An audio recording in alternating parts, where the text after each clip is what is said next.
जामनी प्याज का कमाल, बालों के बढ़ने की रफ्तार रॉकेट से भी तेज। चंद दिन में गंजासर बालों से भर जाएगा।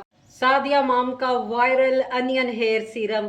सादिया माम ने अपने गंजे भाई को भी बालों से माला माल कर दिया। चंद दिन में आपके बाल नए उगना शुरू हो जाएंगे। इस सीरम में इतनी पावर है, आपके सर की जिल्द फाड़ के बाल निकल आएंगे। एक ही जगह दो दो बाल निकलेंगे, आपका गंजा सर बालों से भर जाएगा। अगर आपके बाल बहुत ज्यादा फ्रीजी हैं, झाड़ू की तरह खुरद रहे हैं, तो आपने पार्लर जाके हेयर केराटिन नहीं करवाना, बल्कि चंद दिन इस सीरम को यूज करना है। आपके बाल सिल्की, मुलायम और स्ट्रेट हो जाएंगे। ये जो सीरम है, ये मर्द और औरतों के लिए यकसा मुफीद है। दोनों इसको यूज कर सकते हैं। इसका कोई भी साइड इफेक्ट नहीं। बगैर साइड इफेक्ट के चंद दिनों में आपके बाल दुगने से तिगने हो जाएंगे। गंजपन तक दूर होता है। अच्छा। हाँ, मैंने अपने भाई को ये यूज कराया था। हैदर, उसको मेरी बेटी कहने लगी थी, हैदर गंजा मामू। मेरे मुंह से आपने इतनी दफा सुना है, प्याज का पानी, प्याज का पानी, प्याज का जूस निकाले। अस्सलाम वालेकुम एवरीवन, कैसे हैं आप? आई होप अल्लाह के करम से आप ठीक ठाक होंगे। तो इधर मैंने एक पर्पल प्याज ले लिया है, जिससे जामनी प्याज कहते हैं। तो पर्पल प्याज में वाफर मिकदार में सल्फर होता है, जो कि हमारे बालों को सिल्की मुलायम करता है, गिरते बालों को रोकता है, बालों की जड़ों को मजबूत करता है। चंद दिन में आपके बाल नए उगना शुरू हो जाते हैं। डैमेज बालों को ये रिपेयर करता है। यानी मैं जितने भी फायदे बताऊं उतने ही कम। जब हम सैलून जाके हेयर केराटिन करवाते हैं ना, तो जो हेयर केराटिन हम करवाते हैं उसमें सल्फर को बहुत ज्यादा यूज किया जाता है, जिसकी वजह से हमारे बाल स्ट्रेट हो जाते हैं। इसी तरह प्याज में भी सल्फर होता है, जो हमारे बालों को स्ट्रेट करता है। बहुत ज्यादा जो महंगे महंगे सीरम होते हैं और ऑयल होते हैं, उसमें अनियन को बहुत ज्यादा इस्तेमाल किया जाता है। लेकिन बाज लोगों को अनियन की स्मेल नहीं पसंद, तो आगे जाके मैं आपको बताऊंगी आप इसकी स्मेल को कैसे खत्म कर सकते हैं। तो मैंने इसको छील लिया था। छील के आपने ग्रेट कर लेना है। ग्रेड करके हमने इसका ना जूस निकालना है। जनाब, अगर थोड़ी सी मेहनत के बाद बालों का जड़ना टूटना खत्म हो जाए, आपका गंजा सर बालों से भर जाए, और आपको क्या चाहिए? मेरा आपके साथ चैलेंज है, 1 मंथ में आपके बाल नए उगना शुरू हो जाएंगे। क्योंकि मेरा पर्सनल एक्सपीरियंस है, मैंने खुद इसको यूज किया है। माथे के आगे से मेरे बाल थोड़े ना कम होना शुरू हो गए थे।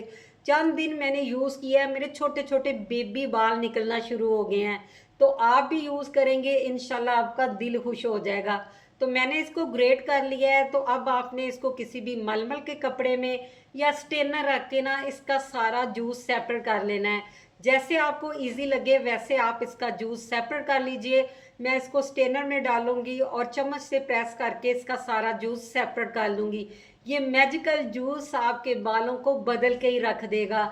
आपके बालों में इतनी ज्यादा कशिश आ जाएगी, देखने वाला आपसे पूछेगा आपके बाल इतने सिल्की क्यों हैं, हमें भी बताएं आप अपने बालों पे क्या अप्लाई करती हैं। अगर आप गूगल करेंगे तो आपको पता चल जाएगा प्याज हमारे बालों के लिए कितना ज्यादा बेनिफिशियल है। तो मैंने सारे जूस को सेपरेट कर लिया है। तो अब आपने इस जूस को मोर इफेक्टिव कैसे बनाना है वो भी ध्यान से देखना है। इधर आपने वीडियो को स्किप करके भाग नहीं जाना, बल्कि लगाने का मेथड भी देखना है, ताकि आपको 100/100 रिजल्ट मिले।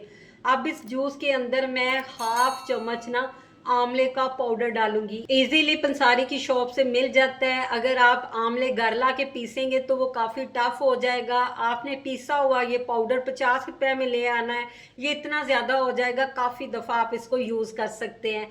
ये बालों को जड़ से मजबूत करता है, गिरते बालों को रोकता है, बालों की ग्रोथ में इजाफा करता है, बालों को नेचुरली ब्राउन भी करता है। नेक्स्ट मैंने हाफ टी स्पून कलवंजी ले ली है।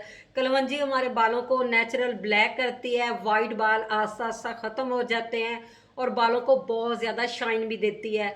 दोनों इंग्रेडिएंट ऐड करने के बाद मैं अच्छी सी मिक्सिंग करूंगी। मैं बार बार आपको कहती हूँ, जितनी अच्छी आपकी मिक्सिंग होगी ना, उतने अच्छे आपको रिजल्ट मिलेंगे। नेक्स्ट आपने जो भी आपका फेवरेट ऑयल है ना, नारियल का, जैतून का, वो आपने 1 चम्मच ऑयल डाल देना है। इधर मैंने 1 चम्मच नारियल का तेल डाल दी है। अगर आपको प्याज की स्मेल पसंद नहीं है तो इधर आप 1 खाने का चम्मच चमेली का तेल डाल लें। उससे बड़ी प्यारी सी ना इसमें खुशबू आना शुरू हो जाएगी।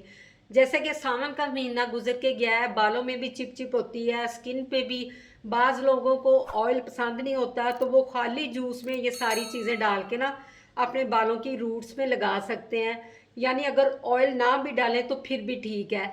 नेक्स्ट आपने एक इसमें विटामिन ई कैप्सूल डालना है। ये बालों को शाइनी बनाता है, बालों को बहुत ज़्यादा ना मजबूत करता है, बालों को गिरने से रोकता है। इजीली कॉस्मेटिक शॉप से या मेडिकल स्टोर से मिल जाता है। जस्ट 10 रुपीज़ इसकी कीमत है। तो इधर मैंने एक विटामिन ई का कैप्सूल ऐड करके इसको अच्छी तरह मिक्स कर लिया है। अगर आपने वीडियो यहाँ तक देख लिया है, जल्दी से लाइक कर दें। आप वीडियो देख तो लेते हैं लेकिन लाइक नहीं देते, लाइक देने में कंजूसी करते हैं या फिर आपको याद भूल जाता है। अब आपने इसको अप्लाई कैसे करना है वो ध्यान से सुन लेना है। अगर आप बेहतरीन रिजल्ट चाहते हैं तो किसी भी शीशे के जार में आपने इसको डाल लेना है। 3 दिन तक आपने इसको धूप में रखना है। उसके बाद बालों की जड़ों में अप्लाई करना है और मसाज करनी है ताकि ब्लड सर्कुलेशन फास्ट हो और आपके बाल गिरना बंद हो जाए और बालों की ग्रोथ भी तेज हो जाए। अगर आप इसको फौरन लगाना चाहते हैं, 3 दिन वेट नहीं करना चाहते, धूप में नहीं रखना चाहते, तो फिर कम से कम 3 घंटे या ज़्यादा से ज़्यादा ओवरनाइट आपने इसको ऐसे रहने देना है ताकि जो भी हमने इसमें इंग्रेडिएंट ऐड किए हैं ना उसकी सारी गुडनेस इस सीरम के अंदर आ जाए। तो आपने इसको फ्रेश बनाना है, फ्रेश लगाना है, ज़्यादा अच्छे रिजल्ट मिलेंगे। अदरवाइज़ आप इसको 1 वीक तक ना बना के स्टोर कर सकते हैं। फ्रेश बनाएंगे तो वो आपको ज़्यादा अच्छे रिजल्ट देगा। मैंने इसको फ्रेश ही बनाया है, एक दफ़ा यूज़ करूँगी फिर नया बना लूँगी। मैं इसको हफ्ते में 2 से 3 दफ़ा यूज़ करती हूँ। लाइव रिजल्ट आपके सामने। मेरे बालों की शाइन चेक कर लें, बाल नेचुरली ब्राउन हो गए हैं, बाल इतने ज़्यादा सिल्की स्ट्रेट हैं जैसे पार्लर से हेयर केराटिन करवाया हो। इसी पॉइंट पे आपसे रिक्वेस्ट, अगर आज का आपको मेरा अनियन हेयर सीरम ज़रा सा भी पसंद आया हो तो आपने मेरे चैनल को सब्सक्राइब करना है, मेरी वीडियो को लाइक करना है, फ्रेंड और फैमिली मेम्बर में शेयर करना है और बेल आइकन को ज़रूर प्रेस करना है ताकि हर न्यू वीडियो का नोटिफिकेशन सबसे पहले आप तक पहुंच सके। ट्राई कीजिए, फॉलो कीजिए।